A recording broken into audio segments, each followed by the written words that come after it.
We get too focused on the outcome with our clients. I'm going to talk about sports for a minute.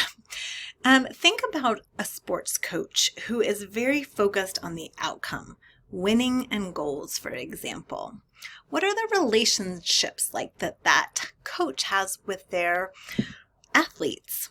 It's a good question. When we focus on the outcome, we lose sight of relationships. Let's think in turn about a coach who is really focused on relationships. Ted Lasso, sweet TV character, gives us some great lessons on this.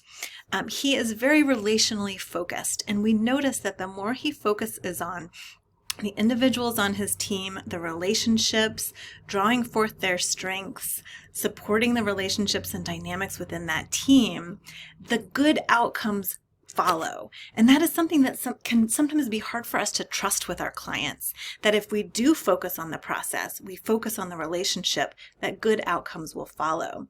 The problem is when we do focus on those outcomes rather than the relationship, a couple of things happen. Our clients can know that we're pushing an agenda. And let's invite ourselves, right? I invite you to think about for a minute, when you've talked with somebody who's really been pushing an agenda, trying to get you to do something, what happens? Usually you push back or you give in and do that change in order to please them, and maybe it sticks for a little bit.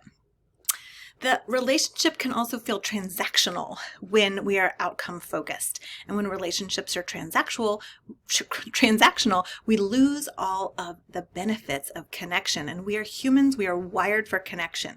We need those demonstrations of empathy and compassion and connection in order to support change in relationships. When a relationship is just transactional, we got a feeling like that something's going on here, and we don't really want to do what that other person is encouraging or working with us on doing.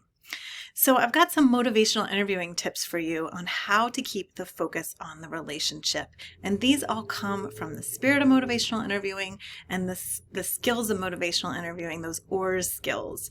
So the spirit of motivational interviewing invites us first and foremost to focus on the relationship, to be there, to be present, to be engaged, to use reflective listening, to listen deeply, to draw forth the client, to be curious. And when we are doing those things, we learn more about the client, and that process feels good to the client. We don't get ahead of them and their readiness level. We stay with them, or even like a little half step behind. So we're making sure that we're not pushing towards change. Clients, again, they feel this stuff.